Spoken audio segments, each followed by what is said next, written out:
در دل این دشت حاشیه کویر نفسهای جانداری بی‌نظیر به شمار افتاده است.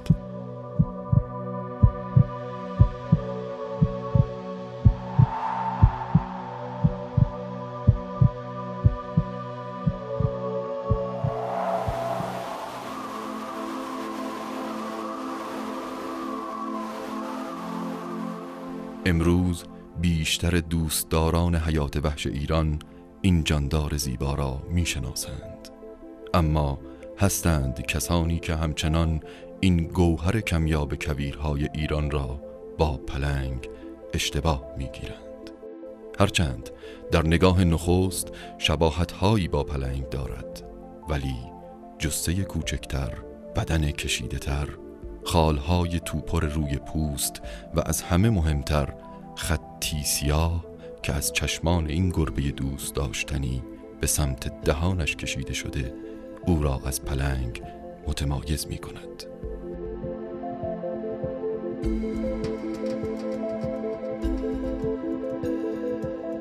خط اشکی، بقا یا فنا.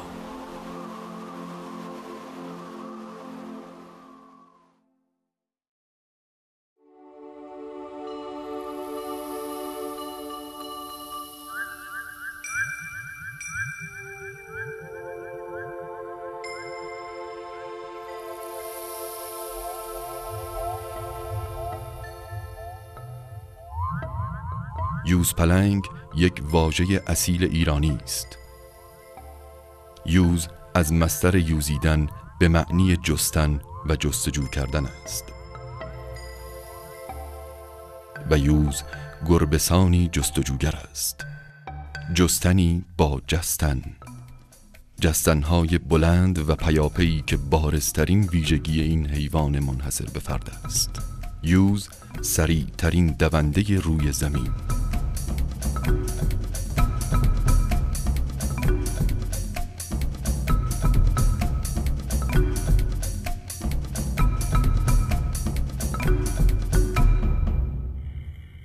در گذشته به یوز پلنگ شکاری نیز می گفتند.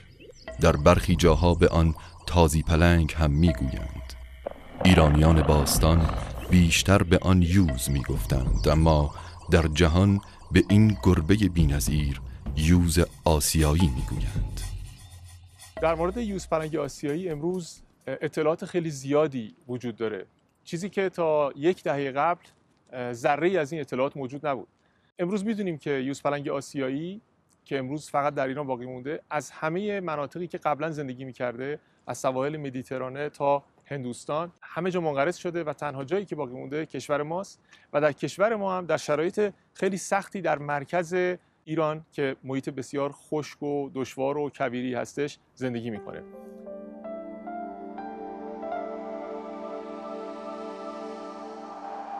اینجا یکی از زیستگاه‌های اندک بازماندگان یوز آسیایی است، اما از یوز خبری نیست. ولی در این بیابان‌های حاشیه کویر با کمی تلاش میتوان طعمه‌های یوز را از دور دید.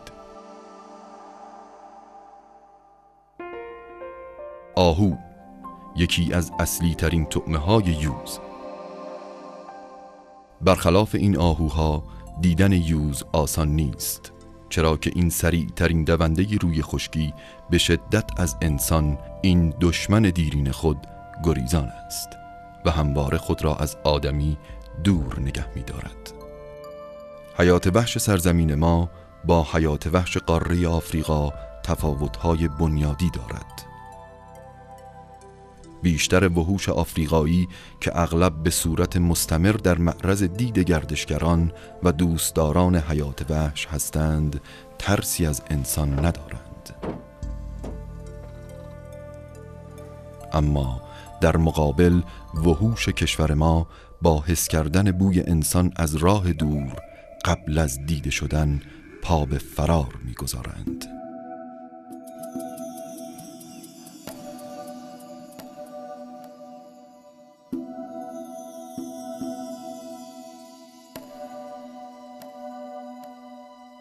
به ویژه وحوش گوشتخوار که احتیاط بیشتری می کنند و دیدنشان در موارد نادر و با صرف وقت بیشتر و صبوری و انتظار اتفاق می افتد.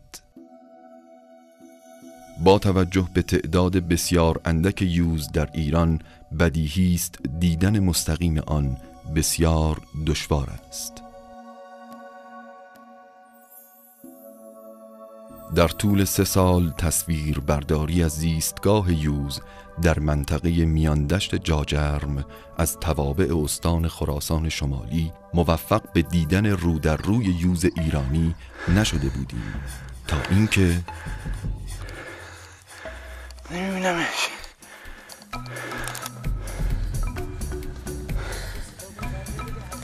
نه چین جزم بگشم رفور. این تصاویر تنها مشاهده بیواسطه ما از یوز ایرانی در زیستگاه طبیعیش است. صحنه‌ای ناباورانه که همه ما را غافلگیر کرد.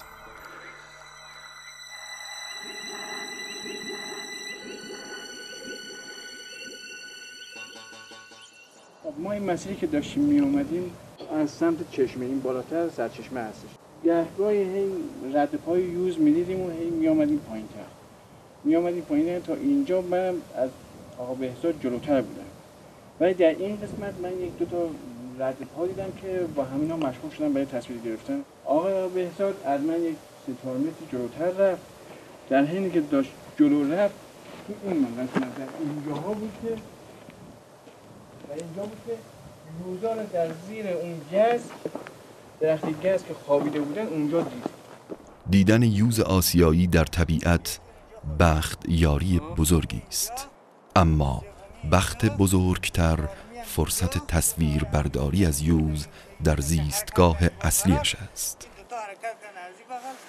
بر اساس این تجربه به محض رو در رویی یوز با سرعت اعجاب‌آور خود در یک چشم برهم زدن پا به فرار گذاشته. به کمک مسیل‌های آبرفتی خودش را از دید پنهان می کند و در یک لحظه هزاران متر دور می شود. تا گفتم تو دوربین روشن کردی اونا واقعا حسابی جای خیلی تأسف دارم. واقعا برای دومین مرتبه هستش که دارم یوز رو میبینم از نزدیک، ولی انقدر سریع هستن، انقدر با این دوربین هایی که ما داریم تا بخواد بالا بیاد و تصویر بگیره و رکورد بزنیم کمی 5 ثانیه طول میشه. تو این 5 ثانیه این یوز خود دیگه به قول هر طور هست تو یک آبریزی میندازه، پشت یک صخره میندازه، جایی میره که دیگه ما نتونیم ببینیمش. این مشاهدات حتی اگر فرصت تصویر برداری به ما ندهد، دست کم کورسوی امیدی روشن می کند و انگیزه بیشتری برای بقای این گربه گریزپا به وجود می آورد. وجود این گونه در ایران و عدم وجودش در هیچ کشور دیگه در دنیا باعث شده که کم کم یه مقداری مردم ما تمایل نشون بدن به اینکه یوزپلنگ آسیایی رو یوزپلنگ ایرانی بنامند، که خب نام درستی هم هست واقعا.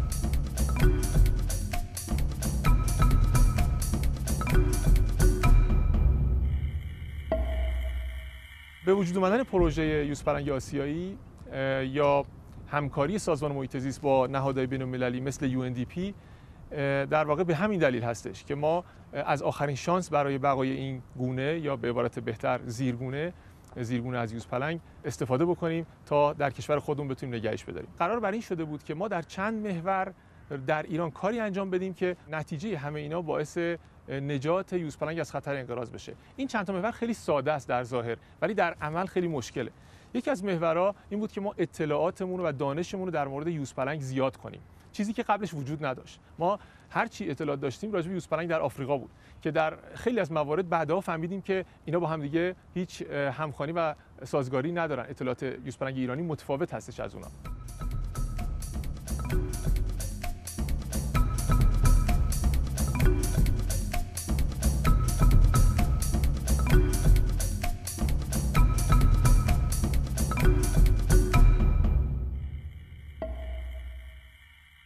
بخش دیگه که خیلی برامون کلیدی بود حفاظت از زیستگاه‌های باقی مونده یوزپلنگ بود. یعنی ما فهمیدیم که بعد از مدتی یوزپلنگ در چه جایی از ایران وجود داره و باید اونا رو به شکل ویژه‌ای حفاظت می‌کردیم. درسته که سازمان محیط زیست مناطق متعددی داره و اونا رو حفاظت می‌کنه، ولی به واسطه وجود این گونه ما یه توجه ویژه‌ای به مناطقی که یوز در زندگی می‌کنه کردیم. و آخرین قسمتش میشه گفت موضوع آگاه سازی عمومی در رابطه با این گونه بود و این موضوع بود که به رسانه خیلی مربوط میشد. در واقع باید سازمان محیط زیست و مجموعه بین‌المللی کاری میکردن که دنیا و داخل کشور ایران همه بفهمن که اینجا آخرین نقطه است برای حفاظت از یوزپلنگ آسیایی و اینو به عنوان مسئولیت قبول بکنن. با تمام این حساسیت‌ها و تلاش‌های زیاد برای بقای این گونه منحصر به فرد، هنوز این نگرانی هست که یوز از طبیعت ایران حذف شود. یکی از راه‌های جلوگیری از انقراض گونه‌ها تکثیر در اسارت است.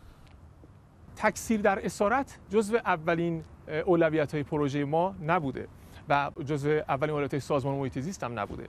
تکثیر در اسارت یه مسئله بود که در واقع به طور ناخواسته توسط یکی دو تا تصادف پی در پی تحمیل شد به ما. همونطوری که بارها هم گفته شده 2 تا یوز ناخواسته بچه یوز توسط افرادی که آگاهی نداشتن گرفته میشن، به صورت زنده نگهداری میشن. یکی اسمش کوشکی بوده که حدود 7 سال سن داره، توسط فردی به نام کوشکی به محیط زیست تحویل داده میشه. ولی در سنی نبود که ما بتونیم به طبیعت آزاد برش گردیم. مجبور شدیم نگهداریش کنیم در اسارت. اما این یوزپلنگ تا چند سال در اسارت بود به تنهایی. استان خراسان شمالی، پناهگاه حیات وحش میاندشت جاجر، یکی از زیستگاه‌های مهم یوز ایرانی. در اینجا زمینی به مساحت 12 هکتار محصور شده است که با کمک محیطبانان زحمتکش 6 سال میزبان کوشکی بود.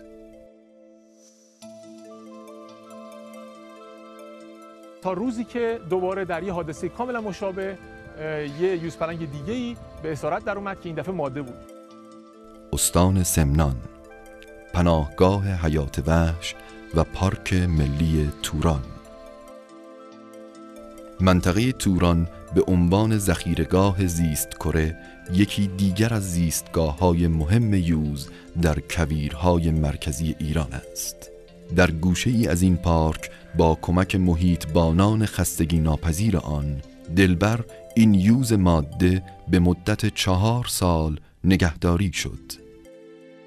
خب طبیعیه وقتی ما 2 تا یوزپلنگ داریم، یه نر و یه ماده و گونه‌ای در خطر انقراضی هم هست، باید وارد یه برنامه‌اش بکنیم. از اونجایی که نگهداری اینا به صورت فردیت به هر حال سنشان بالا میرفته، از بین میرفتن و از طرفی هم چون استانها علاقه شدیدی به یوز منطقه خودشان داشتن، انتقال اینا به سایت‌های استانهای دیگه خورده ایجاد تنش و چالش و حرف و حدیث میکرد. بنابراین با تمام این تفاصیل بهترین جا را مشاور بین‌المللی پارک پردیسان، چون دسترسی به تکنولوژی به خیلی از امکانات پزشکی و اینها بوده، در نظر گرفته شد.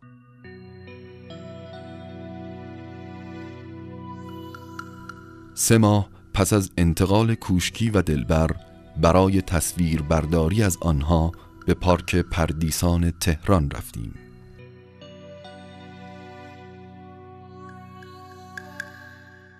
رعایت موارد احتیاطی و بهداشت برای اندک کسانی که به دیدن دلبر و کوشکی می روند الزامی است.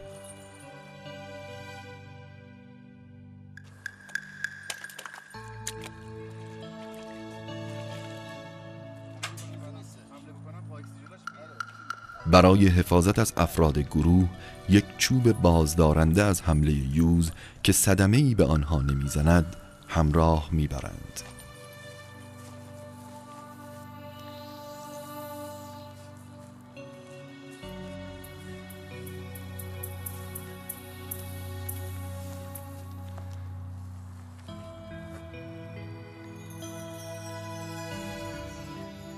این وقت روز زمان مناسبی برای تحرک یوزها نیست. آنها در گرمای تابستان بیشتر ساعات روز را به استراحت و چرت زدن مشغولند.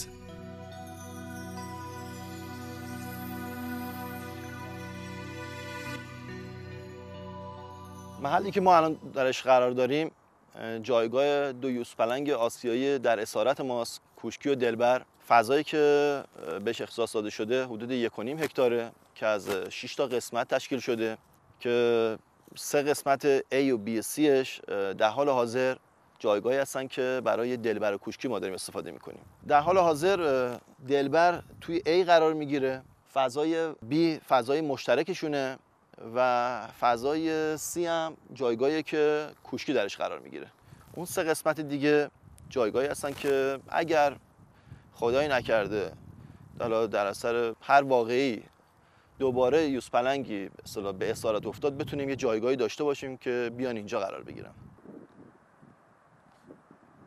پس ما مرکزی درست کردیم، اما بخشی از این مرکز با اتکا به این دوتا نمونه نر و ماده رفت به سمتی که تلاشی بشه، یه تلاش تحقیقاتی بشه در واقع در مورد اینکه آیا این دوتا میتونن در اسارت جفتگیری بکنن. خب خیلی سوال میکنن که آیا حالا که دوتا اومدن تو اسارت دیگه تمومه و اینا قشنگ خیلی راحت جفتگیری میکنن؟ شاید بگم خوشبینانه ترین حالتش اینه که اینا 20-30% امکان به صورت طبیعی جفتگیری کردن داشته باشن که رو همون 20-30% ما داریم کار میکنیم. چیزی که در مورد یوزپلنگ بسیار بسیار نادر صورت میگیره. در واقع در بین گونه‌های مختلف گربه‌سانان یوزپلنگ دشوارترین گونه‌ایه که میشه در اسارت ازش بچه گرفت. خیلی کار مشکلی هستش و معدود جایی در دنیا هستن که این کارو میکنن. تا اونجایی که من اطلاع دارم بیش از 3 یا 4 مرکز در دنیا نیست که این کارو موفق شده انجام بده. پس ما یک کار تحقیقاتی شروع کردیم که از حضور این دو نمونه نر و ماده استفاده بکنیم برای اینکه آیا موفق میشیم این تجربه رو در ایران به دست بیاریم و بعد اگه این تجربه به دست اومد و موفق بود برای حوادث مشابه دوباره اینو تکرار بکنیم.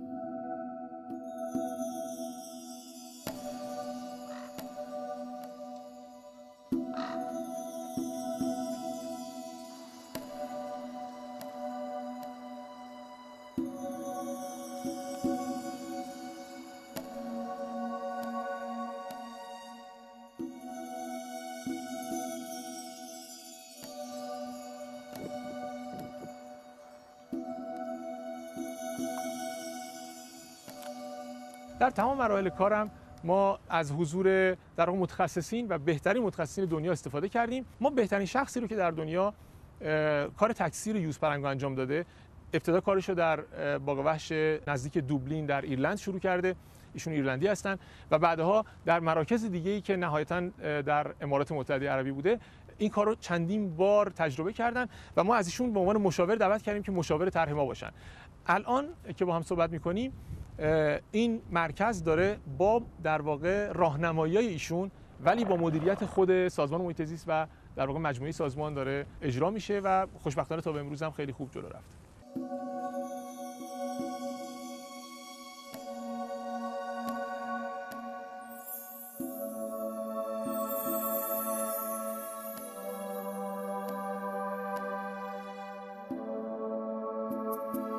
یکی از رفتارهای بارز یوز برای تعیین قلمرو علامتگذاری است.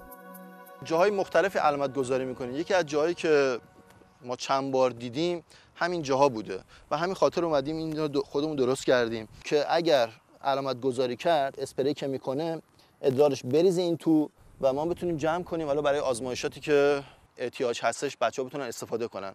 تو گفتم خیلی جاهای خیلی مختلف هست روی همین چوبا و اون قسمت همیشه علامت گذاری میکنه.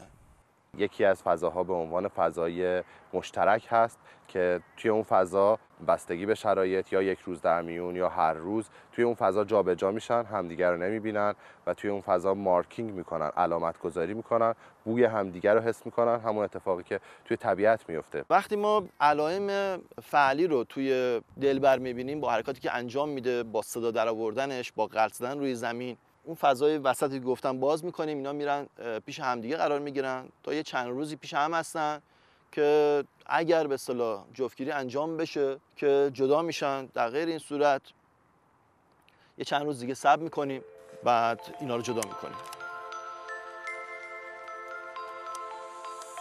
کوشکی و دلبر با اکراه از چرت زدن برمیخیزند. آنها همچنان خوی ذاتی گربه‌سانان بزرگ را حفظ کردند و هنگام نزدیک شدن پرخاش می‌کنند.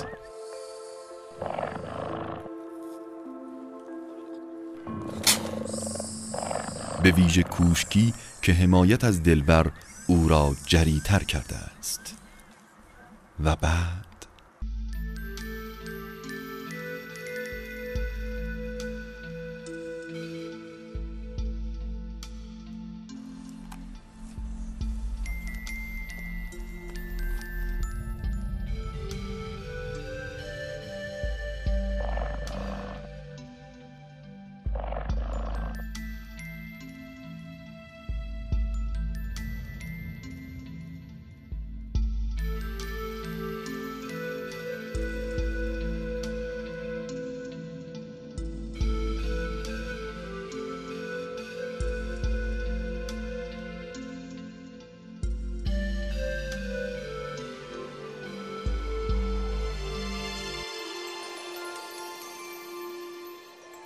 آیا این رفتارها نتیجه ای هم داشته است؟ یک بار به صورت طبیعی جفتگیری کردن که متاسفانه متعاقب مشکلاتی که دلبر داره، مشکلات کلیوی و سایر مشکلات، سقط جنین ایجاد شد بعد از 45 روز که خب مشکلات متعاقبش خیلی میتونست براش خطرناک باشه که با کمک دوستان تونستیم دلبر رو توی اون زمان و اون برهه زمانی نجاتش بدیم که جز شانس‌های دلبر بود که به تهران اومده بود، چون اگر این اتفاق نمی‌افتاد یا در تهران اتفاق نمی‌افتاد حتما میتونست باعث مرگ دلبر بشه.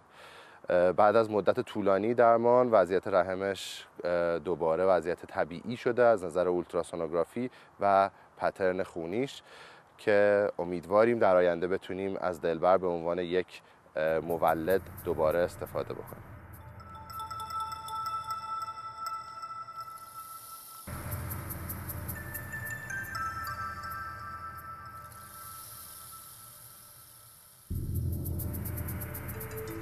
بیش از این چرت نیمروزی کوشکی و دلبر را آشفته نمی کنیم و به امید موفقیت در تشکیل نخستین خانواده یوز آسیایی در اسارت آنها را ترک می کنیم.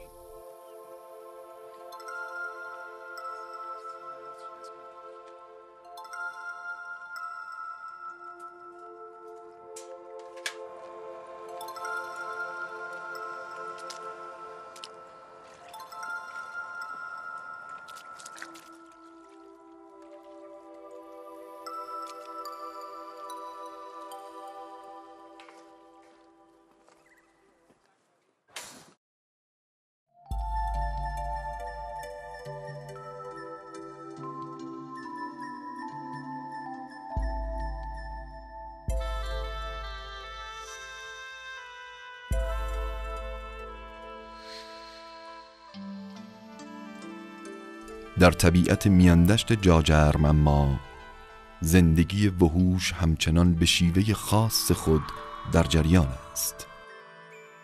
در دل این بیابان نیمه خشک وجود دره‌ای نچندان عمیق اما نسبتاً طولانی با چشمه‌ای هر چند کم آب نعمت بزرگی برای وحوش منطقه است. هر روز صبح با سر و صدای پرندگان کوچک این دره زیبا از خواب برمیخیزد.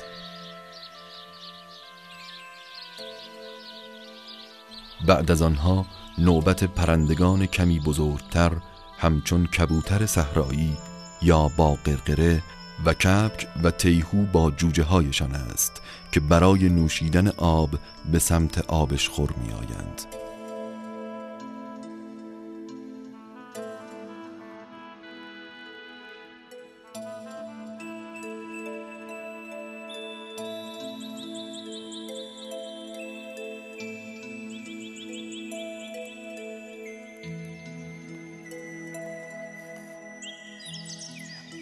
ساعاتی پس از شروع روز سر و کله آهوها در بلندی دره پیدا می شود. آهو اصلی ترین طعمه یوز است که در میاندشت جاجرم جمعیت نسبتاً مناسبی دارد.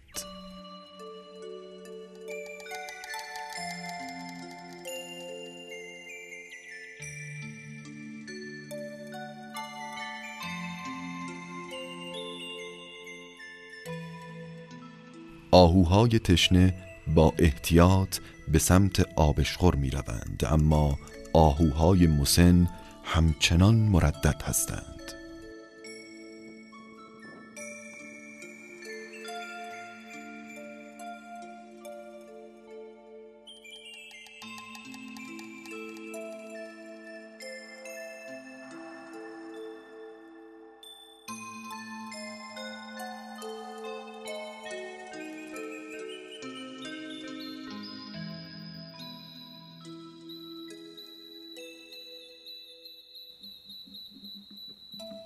جوانترها که گرمای آفتاب آنها را کم طاقت کرده خود را سیراب می کنند.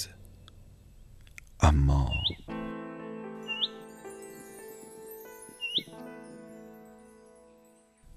با کوچکترین صدا و یا حرکت مشکوکی پا به فرار می گذارند.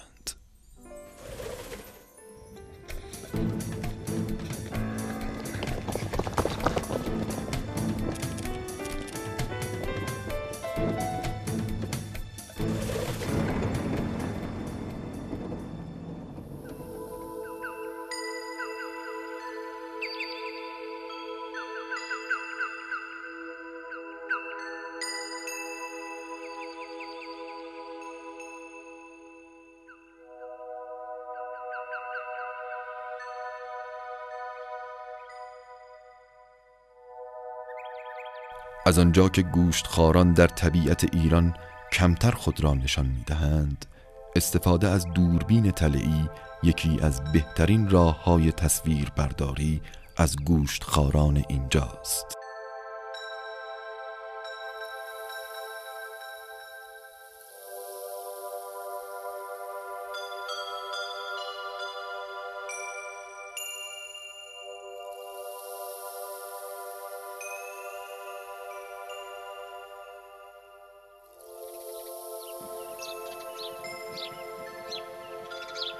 ابتدا باز پرندگان کوچک بر سر آبشخور می آید. بعد کبوترها و سلطان پرندگان ایران عقاب طلایی.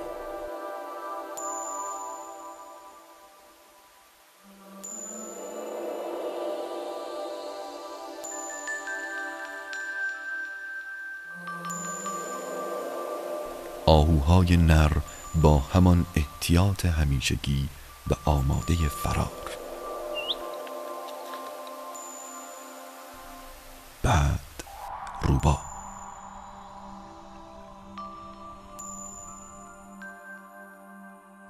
لحظاتی پس از غروب آفتاب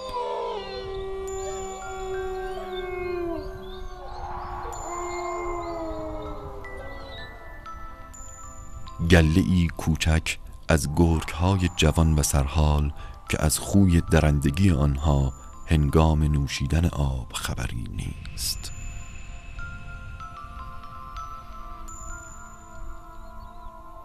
پس از آنها کفتار راه که در روز به ندرت دیده می شود.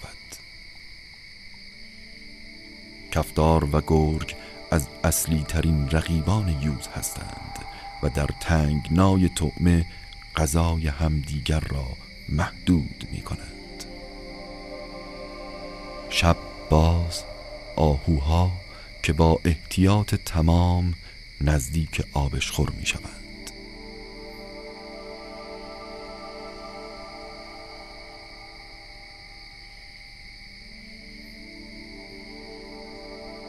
و باز روباه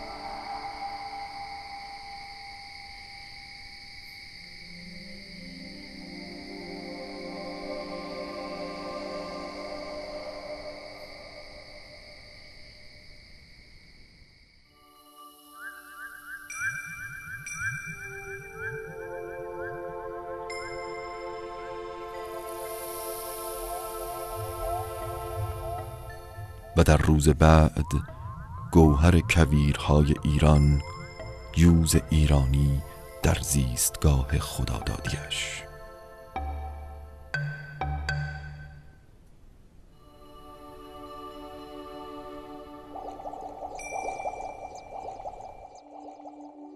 میان دشت جاجرم را در خراسان شمالی در حالی ترک می کنیم که موفق به دیدار یوز و طعمه ها و رقبایش شدیم که نشان از زیستگاهی فعال و پویا و امید بخش دارد، به ویژه اگر از تهدیدات یوز در این زیستگاه ارزشمند کاسته شود.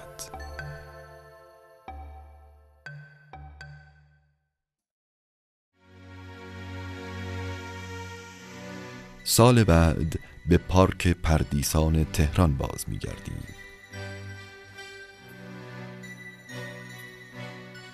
این بار نیز مسئولان سایت تحقیقاتی یوز آسیایی اطلاعات بیشتری در اختیار ما قرار می‌دهند.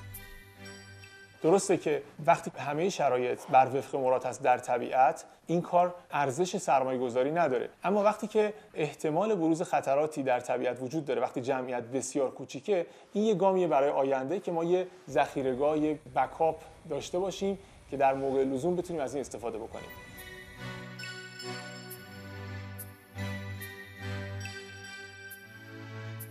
بازدید مجدد از سایت تحقیقاتی یوز ایرانی پس از گذشت 1 سال.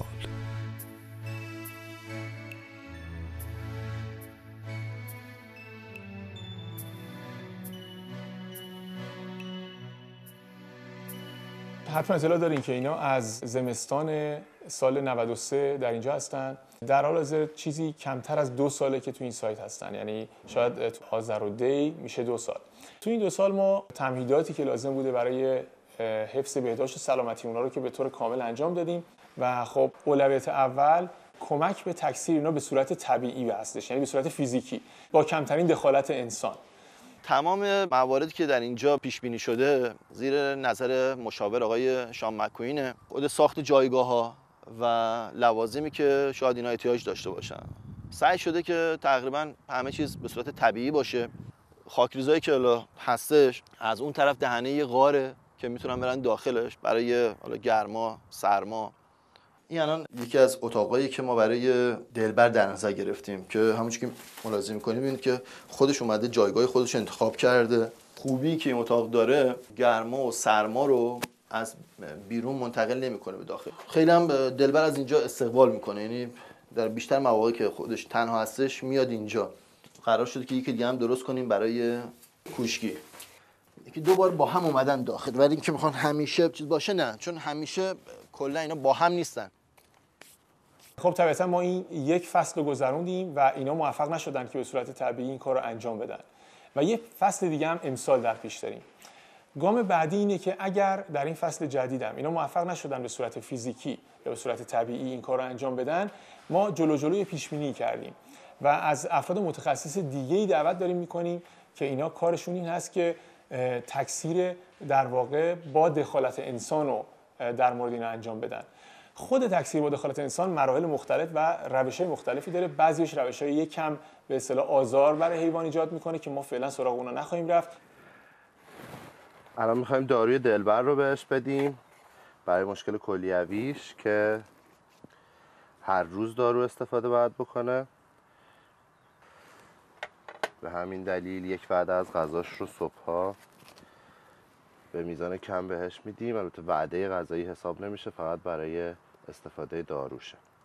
در ضمن علاوه بر دارو پودر مکمل مواد معدنی هم بهش داده میشه برای اینکه جیره غذاییش رو شبیه بکنه به یک لاشه کامل که در طبیعت استفاده میکنه.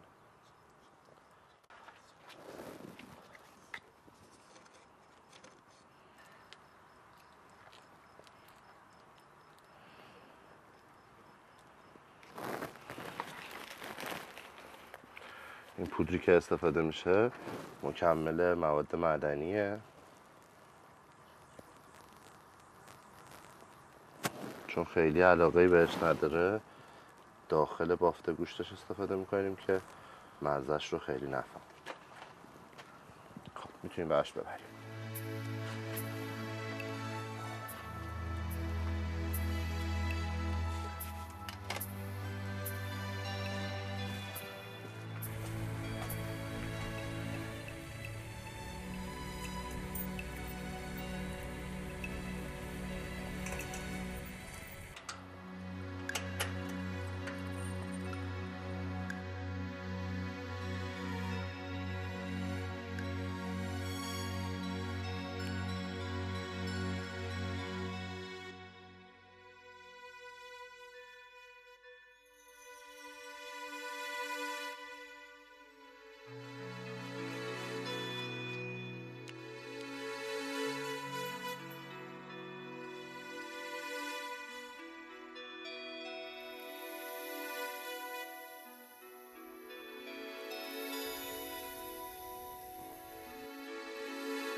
3 روز در هفته براشون خرگوش استفاده میشه، لاشه کامل، چه زنده و چه مرده.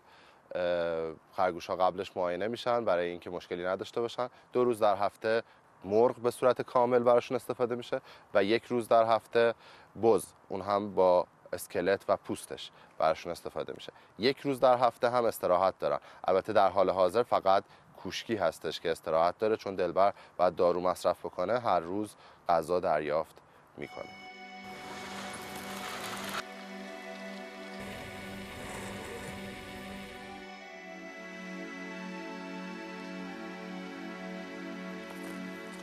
دلبر کمی استرس دارد و به حضور دوربین اعتراض می‌کند.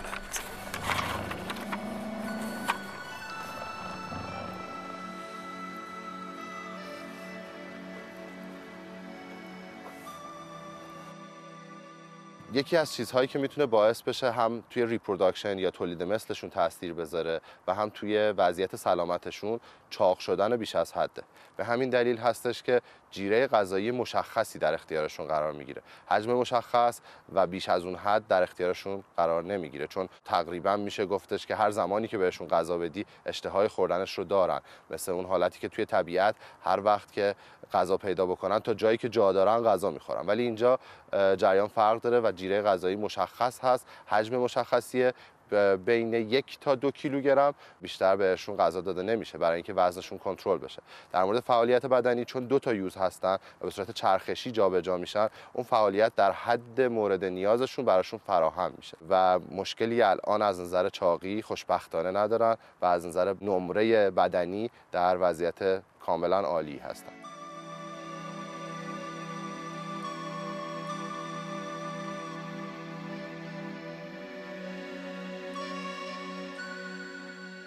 این 2 تا یوزپلنگ، یعنی دلبر و کوشکی، به عنوان نماینده های یوزپلنگ های آسیایی در ایران توی این مرکز حضور دارن تا مردم ما بدونن که چگونه با ارزشی رو در کشورمون داریم و به وسیله این 2 تا یوز بتونن با یوزپلنگ آسیایی آشنا بشن.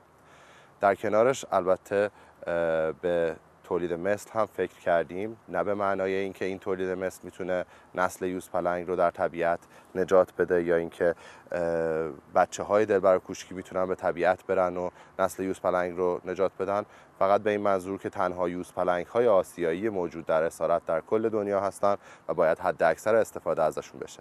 ارزش این پروژه به این نیستش که ما چند تا بچه داشته باشیم از اینا، چون همونطوری که خدمتتون عرض کردم این بچه‌هایی که در طبیعت به دنیا نیومدن برگردوندنشون به طبیعت کار بسیار دشواریه، یعنی یه پروژه سخت‌تر از خود پروژه زادآوریش، اون سخت‌تر از اینه. چیزی که الان خیلی مهمه اینه که این دانش در اینجا به وجود بیاد در مورد این. پس این سایتمون رو به عنوان یه سایت بازپروری و یه سایت تحقیقاتی می‌بینیم. کاری که اینجا انجام میشه خیلی چیزا رو خب نمیدونستیم که چه اتفاقاتی واقعا برای این حیوانات توی زمانی که آزاد هستن میفته. حالا که 2 تاش در اسارت اومده، بچه‌ها دارن کار تحقیقاتیش انجام میدن، خیلی هم موارد برای ما روشن شده. ما الان تو سایت نگهداری کوشکی و دلبر هستیم و کاری که اینجا انجام میدیم اینه که با توجه به دوربین‌هایی که اینجا کارگزاری شده برای پایش رفتارهای یوزپلنگ‌هایی که اینجا داریم، به صورت شیفتی باید اینجا بشینیم، کلیه رفتارهاشون رو چه طبیعی چه غیر طبیعی بتونیم پایش کنیم. خب تعداد دوربین‌هامون زیاده و طبیعتاً کاریه که باید هر لحظه چشت روی دوربین‌ها باشه و ساعت‌های خاصی هستن که کوشکی یا دلبر فعالیتشون بسیار بیشتره. الان اگه بخوایم به مانیتورمون دقت کنیم، دلبر این سایه رو انتخاب کرده و اومده اینجا خوابیده. معمولا تو این ساعت دلبر این کارو میکنه، میاد اینجا و استراحت میکنه. البته در موارد خاصی ممکنه که رفتارش تغییر کنه و ما بیشتر دنبال همون موارد خاص هم هستیم که بتونیم اون تغییر رفتاری رو درش احساس کنیم. و کوشکی رو داریم که دقیقاً استتار کرده و رفته این پشت قایم شده و اگه یک لحظه ما بخوایم حواسمون پرت بشه دیگه اصلا گمش میکنیم، چون کاملا تو استتاره و نمیتونیم پیداش کنیم. و من باید پیداش کنم. خب بچه‌مون یه سایه رو انتخاب کرده، برای خودش اینجا لمیده و هوشیار داره به محیط دقت میکنه. ما به صورت شیفتی اینجا کار میکنیم. من هستم، آقای امالویی هست و خانم موحدیان، زیر نظر دکتر معماریان، و اون رفتارهایی که برامون مطرحه رو داریم اینجا ثبت میکنیم و بعد دوباره روش کارشناسی میشه، روش دقت میشه و یه نتیجه کلی ازش گرفته میشه. اینا نزدیک 2 ماه 3 ماه بود که جدا از هم بودن و الان بعد 2-3 ماه که اینا اومدن پیش هم دیگه خیلی با هم خوبن خب روزهای اول ما خیلی میتونستیم نزدیکتر دلبر و کوشکی بریم، ولی الان نه، الان دیگه قشنگ سمت خود ما هم حمله میکنه. چند بار به اصطلاح سمت من همکارای دیگه‌مون حمله کردن، نزدن ولی حمله کردن و این نشان برای ما نشان خیلی خوبیه که اینا به ما عادت نکردن.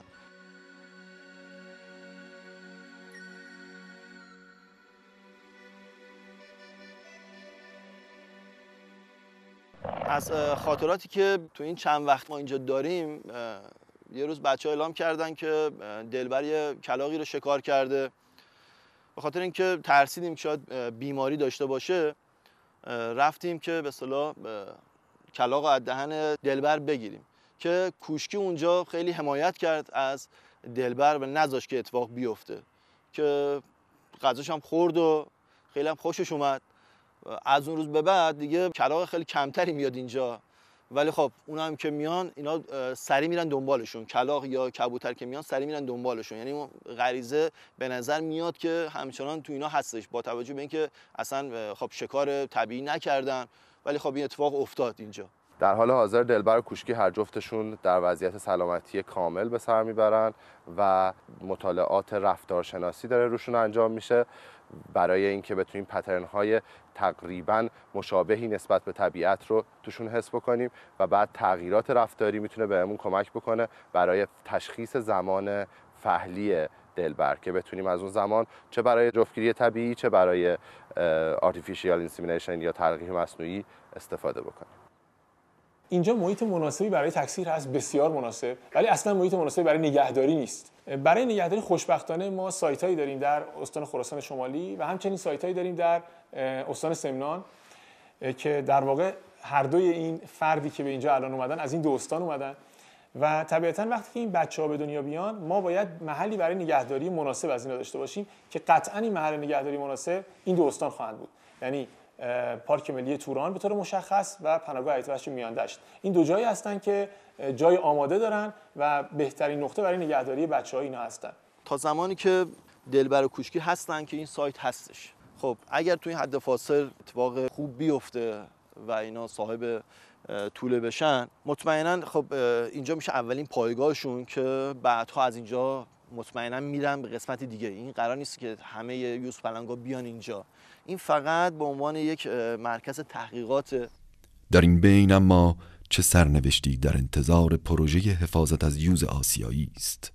در حال حاضر پروژه داره سال آخر سند خودش رو طی میکنه. ما در سال 2016 سال پایانی این پروژه بوده، اما با توجه به اینکه تقریبا همه متفق القولن، البته منهای برخی از افراد در جامعه که در واقع حضور و عدم حضور این پروژه رو، چون شاید ما درست توضیح ندادیم، درست نمیدونن که اگه نبود ممکن بود چه اتفاقی بیفته. جز اون دوستان عزیز، سازمانایی که درگیر این موضوع هستن مثل سازمان محیط زیست و سازمان ملل متحد معتقدن که ادامه پروژه به نفع آینده یوز پلنگ هست. چون اینطوری هستش خیلی علاقمند هستن که این پروژه ادامه پیدا کنه، اما منابع بسیار محدود شده، هم منابع بین‌المللی و هم منابع ملی. امیدوارم این پروژه ادامه پیدا بکنه با هر مدیریتی و با هر کسی، ولی یک در واقع پروژه‌ای که متمرکز روی این زیستگاه و گونه فکر میکنه و برنامه‌ریزی میکنه، وجودش به نظر من مفیده. به عنوان یه دامپزشک حیات وحش و به عنوان یک فردی که ذهن حفاظتی یا کانزرویشنی داره، باید امیدوار باشیم. یعنی اگر که امیدوار نباشیم یا اگر که کاملا بگیم که خب نمیشه و تموم شده، دیگه ما کاری نمیخواد بکنیم. اصلا لازم نیست بیایم اینجا، لازم نیست بریم تو طبیعت، لازم نیست فعالیت بکنیم. اگر بگیم خب دیگه منقرض شد، تموم شد، رفت، باید بشینیم خونه‌مون.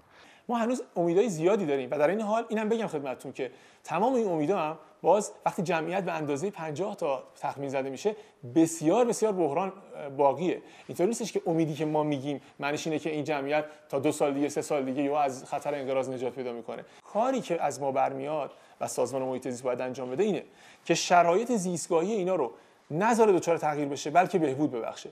کاری که در 15 سال اخیر شده. در مورد میاندشت اگه بخوایم مثال بزنیم، میاندشت تا همین چند سال پیش صحبت از 300 400 آهو بود، در صورتی که الان صحبت از 900 آهو هستش. و وقتی که 900 آهو در اونجا پدیدار میشن، شما پشت هم زادآوری میبینید، پشت هم یوز پلنگ در اونجا مانیتور میکنید. امیدوارم که دلبر و کوشکی دو نماینده بسیار خوب برای یوزپلنگ‌های آسیایی باشن و در آینده این مرکز بتونه با داشتن یه سایت اختصاصی و معرفی شدن بیشتر به مردم بتونه کمک بیشتری برای آشنایی مردم با یوزپلنگ آسیایی بکنه و در نهایت به حفظشون توی طبیعت ایران منجر بشه. یه مسئولیتی ما داریم تو این فضای 1.5 هکتاری که ما باید مواظب اینا باشیم که سعی کردیم با دل و جون این کار انجام بدیم. بقیه مردم هم باید تو مناطقی که یوز هستش اونا کمک بکنن. تمام تلاشمون رو باید انجام بدیم تا جلوی این اتفاق رو بگیریم. اگر که این کار رو انجام ندیم بدون شک یوزپلنگ آسیایی منقرض خواهد شد. من فکر می‌کنم که اگه همه دست به دست هم بدیم مشکل یوز ما هم حل میشه با امید خدا. ولی وظیفه ما، همه ما، حالا وظیفه کارشناسا و اونهایی که تو این زمینه فعال هستن بیشتر، وظیفه کل مردم ایران به طریق دیگه‌ای حفظ این گونه توی حیات وحش ایرانه و باید این کار رو انجام بدیم تا بعد از سالها در کل دنیا شاهد انقراض یک گربه‌سان دیگه نباشیم. سالهاست که در دنیا گربه‌سانی منقرض نشده. شاید آخری‌هاش همون زمانهایی بوده که ما ببر مازندران و شیر ایرانیمون رو از دست دادیم و بعد از اون در دنیا گربه‌سانی منقرض نشده و امیدوارم یوزپلنگ آسیایی ما بعد از سالها اولین نباشه و این به همت همه مردم ایران احتیاج داره. به همت همه مردم ایران احتیاج داره. ما آدم‌ها فقط یکی از هزاران هزار گونه جانوری و گیاهی روی زمین هستیم و نباید بقای خود را در گروی فنای جانداران دیگر بدانیم. احترام به تنوع زیستی، احترام به خرد آدمی و آفرینش خداوندی است.